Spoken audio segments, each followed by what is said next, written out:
미가서 4장 1절에서 13절입니다. 옛날부터 지금까지 사람들의 최대 관심사는 종말이라는 겁니다. 과연 이 세상의 마지막이 어떻게 될 것인가, 또 언제 그 마지막이 일어날 것인가 라는 그런 관심과 기대가 상당히 많았습니다. 굳이 이 지구의 종말을 이야기하지 않는다 할지라도 우리의 삶에서는 마지막 때, 끝날의 때가 자주 있습니다. 우리가 이 세상을 살다가 우리 호흡이 그치는 그날이 우리 인생의 마지막 때, 끝날이라고 표현합니다.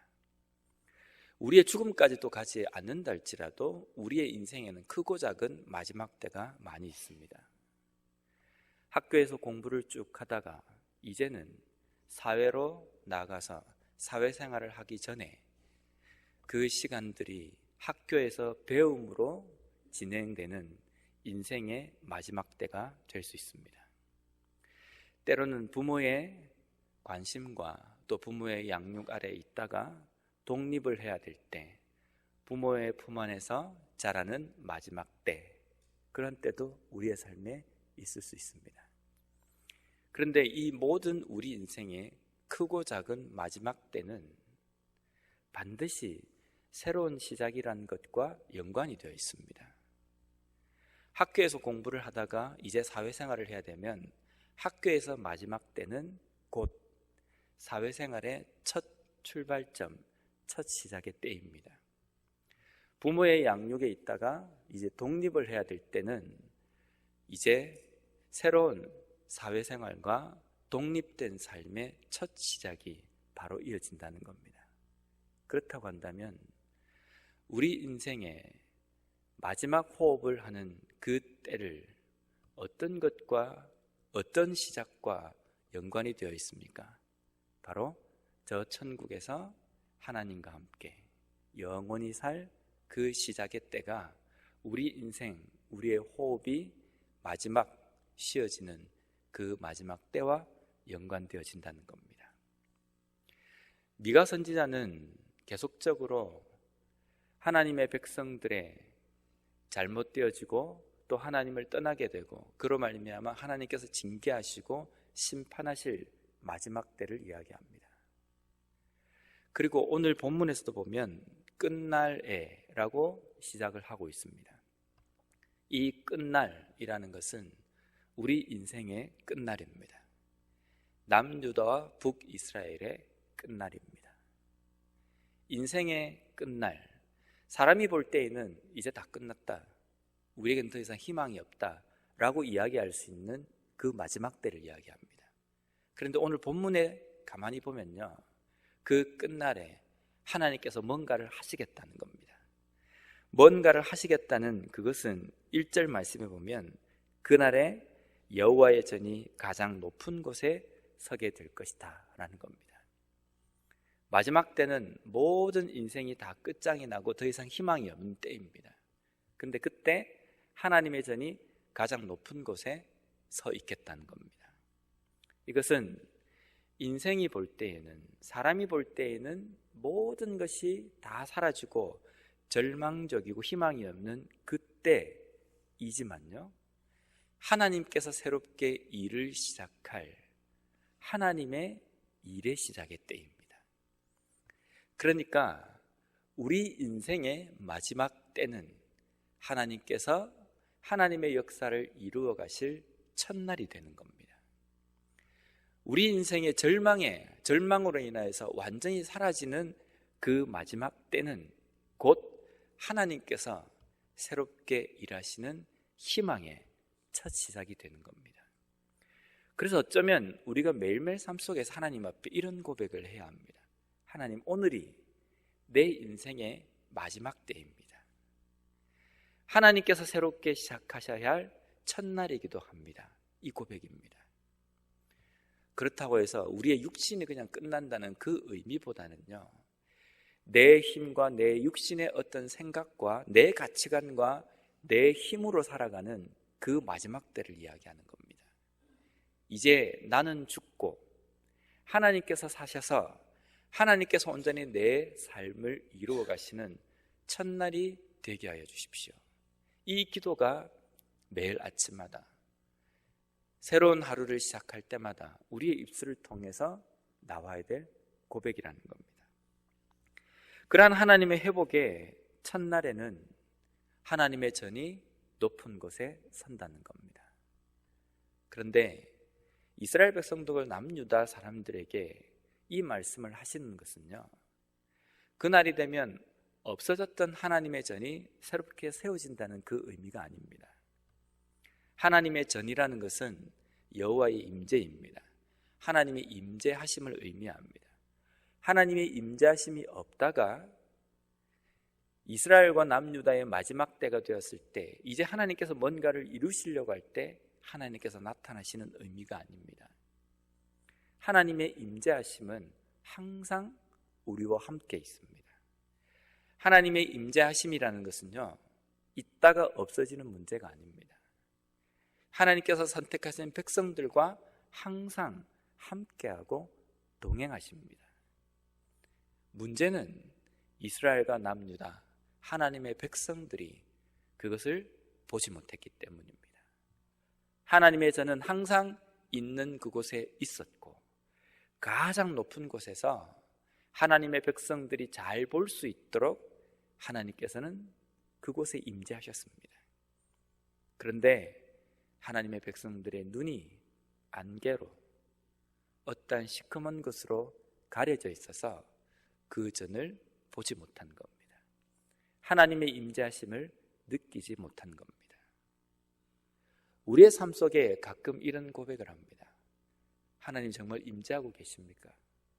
어떤 때에는 하나님의 임재가 풍성해서 내 삶이 아주 기쁘고 은혜스럽고 매일매일 삶 속에서 하나님이 나와 함께 하시는 그것 때문에 기뻐하는데, 또 어떤 때는 보면 하나님이 저 멀리 있는 것 같고 하나님이 지금 나와 함께 하시지 않는다는 느낌을 받을 때가 있습니다.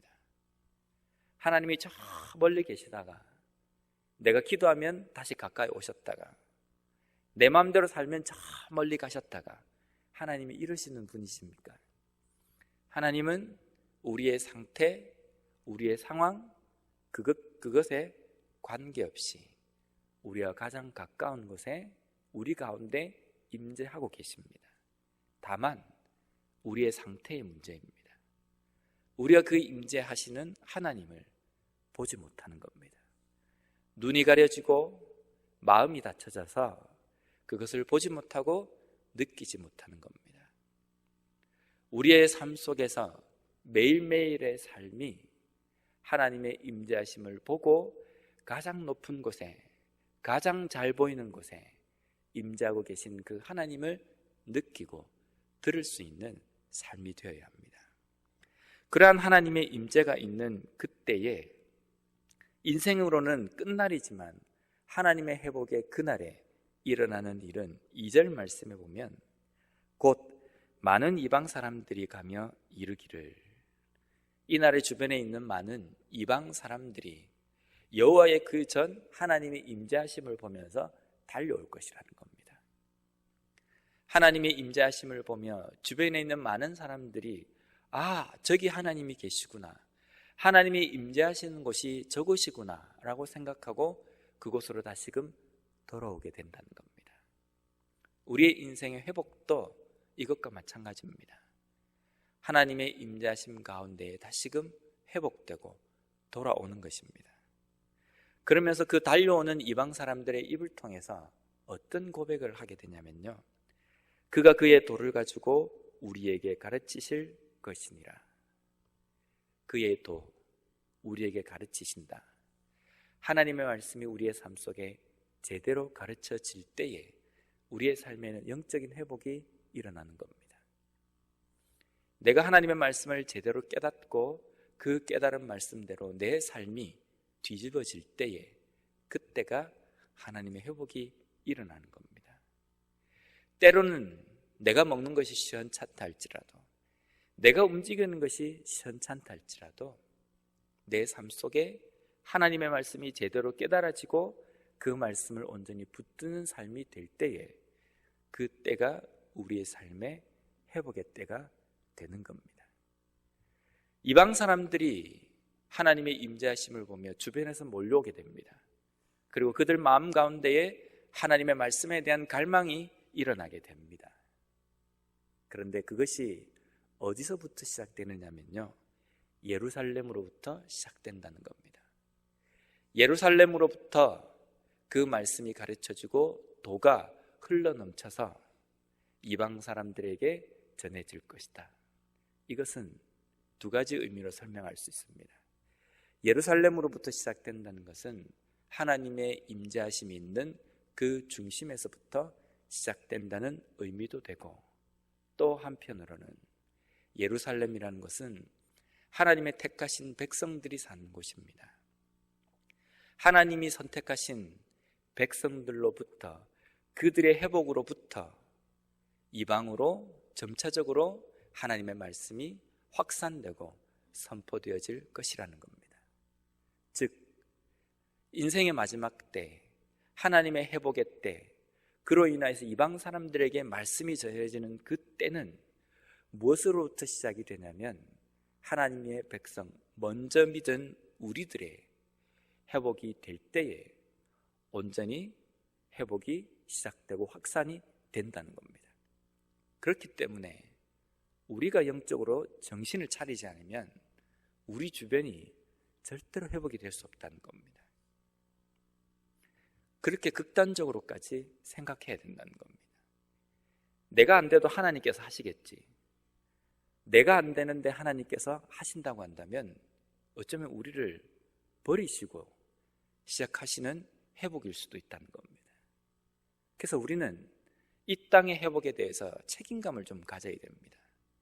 내가 제정신을 차려야 이 세상이 제정신을 차리고, 내가 제대로 서야 이 세상이 제대로 설 수 있다는 막중한 영적인 부담감을 가지고 우리는 삶을 살아가야 합니다. 그래서 매일매일 삶 속에서 먼저 믿은 자로서의 내 삶이 어떻게 나아가야 하는지에 대해서 항상 민감하게 생각하며 반응하는 우리가 되어야 된다는 겁니다. 우리가 선 이곳이 진정한 예루살렘이 되어야 합니다. 회복이 시작되는 그 첫 출발점이 우리가 선 우리 각자의 삶의 처소가 되어야 된다는 겁니다. 계속해서 그날에는 영적인 회복도 일어나지만요, 육적인 회복도 일어납니다. 3절에 보면 다시는 전쟁이 없을 거라는 겁니다. 그래서 칼을 가지고 농기구를 만들고 창을 가지고도 다시금 농기구를 만들어서 일상생활로 돌아가도록 하시겠다는 겁니다. 그리고 4절 말씀에 보면 모두가 포도나무와 자기 무화과 나무 아래에 앉게 될 것이다 라는 겁니다.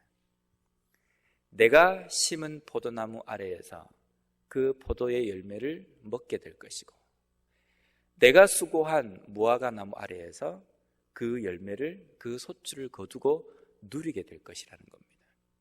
이게 복입니까? 내가 수고한 것을 내가 먹고 내가 누리는 것, 이것이 복입니까? 이건 당연한 겁니다. 내가 열심히 한 달 동안 일했으면 내가 월급을 받는 것은 당연한 것입니다. 그런데 우리의 인생에 고난과 역경과 힘든 상황과 하나님께서 그것을 막으시면요, 지극히 당연한 것도 우리의 손에 쥐어지지 않습니다.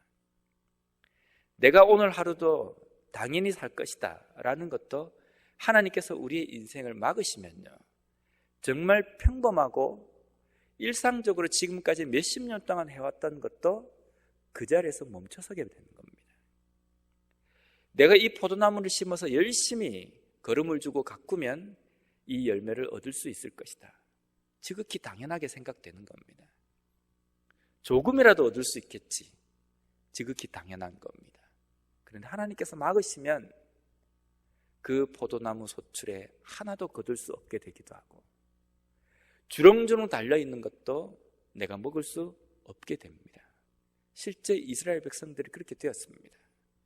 두 눈으로 보고도 따먹지 못했습니다. 포로로 끌려가고 전쟁통에 그것을 누리지 못했습니다. 하나님께서 다시금 일상으로 돌아오게 하시겠답니다. 그것이 복인 줄 깨닫고 그것이 은혜인 줄 알게 하시겠다는 겁니다. 그것이 하나님의 회복의 때가 된다는 겁니다. 우리의 삶에 뻔히 누릴 수 있고 우리가 당연히 누리는 것이라고 생각하는 그것이 정말 은혜로 생각되어지십니까? 내가 지금 그런 삶을 살고 있다고 한다면 내 삶에 육적인 회복은 이미 일어나고 있는 겁니다. 중요한 것은 내 영적인 회복은 지속적으로 일어나고 있는가, 그것을 점검하는 것이 필요합니다. 계속해서 5절 말씀을 보겠습니다. 만민이 각각 자기의 신의 이름을 의지하여 행하되 오직 우리는 우리 하나님 여호와의 이름을 의지하여 영원히 행하리로다. 회복을 쭉 이야기하다가 5절 말씀에 보면요, 여전히 그때 되면 만민이 각각 자기의 신들의 이름을 의지하고 행한다라고 되어 있습니다. 하나님이 회복하시고 하나님께서 역사하시게 되면 어떻게 된다라고 우리가 생각합니까? 모든 사람들이 자기의 신을 버리고 오직 하나님께로 돌아오게 된다는, 우리는 그런 생각을 합니다. 그래서 하나님 회복이라는 것은 만약에 우리 교회의 모든 성도가 한 사람도 빠짐없이 제대로 말씀에 서고 영적인 회복이 일어나고 하나님만 온전히 의지하는 그런 분위기가 되는 것이 하나님의 회복이라고 생각합니다. 그래서 내가 그 가운데 있으면 저절로 기도가 되고 저절로 찬양이 되고 저절로 신앙생활이 잘 되는 것이 하나님의 회복하심, 하나님의 역사하심이라고 우리는 생각합니다. 그런데 하나님께서는 그렇게 우리에게 회복시켜 주시지 않습니다. 예수님께서 십자가에 죽으셨다고 해서 모든 바리새인들과 서기관들과 많은 하나님 예수님으로부터 돌아선 유대인들이 다시금 돌아왔습니까? 여전히 주변에 일어나가는 모든 상황들은 변화가 없습니다. 그런데 그 날을 하나님께서는 회복의 날이라고 이야기하십니다. 모든 사람들이 여전히 각자 신을 의지한다 할지라도 그 가운데에서 하나님의 백성인 나는 그들과 함께 하지 않고 나의 하나님을 온전히 붙들며 살아가는 것, 그것이 곧 회복이라는 겁니다. 이제는 그 사람들처럼 자기의 신을 붙들고 살아가는 사람들처럼 하나님의 백성까지도 오염이 되어서 자기가 주장하고 싶은 것, 자기가 의지하고 싶은 것을 붙들고 나아갔지만 하나님의 회복의 때는 하나님의 백성들이 정신을 차려서 하나님을 붙드는 삶이 될 것이라는 겁니다. 주변의 모든 것들이 변화가 되지 않는다 할지라도, 어쩌면 여전히 악하게 되어진다 할지라도 그 가운데에서 하나님의 백성들은 온전히 하나님을 붙드는 삶이 될 것이라는 겁니다. 그것이 바로 우리 자신에게 하시는 말씀입니다. 요즘 교회가, 수많은 교회들이 타락했다고 생각하십니까? 이 사회가 왜 이적이게 되었는가? 그런 생각이 들 때도 있을 겁니다. 왜 주변이 왜 이렇게 악하게 변해가는가? 한심스러운 생각도 들기도 하시고, 때로는 시험에 들 것만 같고 내 신앙이 뭔가 위협을 받을 것 같은 그런 상황처럼 보일 겁니다. 그런데 그 가운데 서 있는 나 자신은 지금 어떤지 돌아보셔야 됩니다. 나 자신을 돌아봐서 내가 하나님의 말씀으로 인해서 회복된 그 길을 걸어가고 있다고 한다면 그곳이, 그 시간이 예루살렘이 되는 것이고 하나님의 회복의 때가 되는 겁니다. 그런데 그런 상황 가운데서 나 자신 역시도 정신을 차리지 못하고 여전히 내가 의지하고 있는 육신적인 것, 눈에 보이는 것, 그것으로 인해서 왔다 갔다 하고 있다고 한다면 여전히 그날은 인생의 시간이 되고 여전히 그날은 하나님을 알지 못하고 깨닫지 못하는 고통과 절망의 시간이 될 것입니다. 내가 서 있는 이곳, 지금 이 순간이 하나님의 회복이 시작되는 예루살렘이 되어야 합니다. 지금 내가 서 있는 이곳이 이 세상을 회복시키고자 원하시는 하나님의 첫 출발점, 첫 스타트의 기점이 되어야 합니다. 그렇게 되기 위해서 내 삶에서 어떤 부분이 부족하고 버려야 할 것인지, 내 삶에 어떻게 다시금 부흥이 일어나며 회복되어야 될 것인지 다시 한번 살펴봄으로 말미암아 첫 출발 예루살렘으로서 하나님의 회복의 첫 시간으로서 온전히 우리의 사역을 감당할 수 있는 우리 모두가 되었으면 좋겠습니다.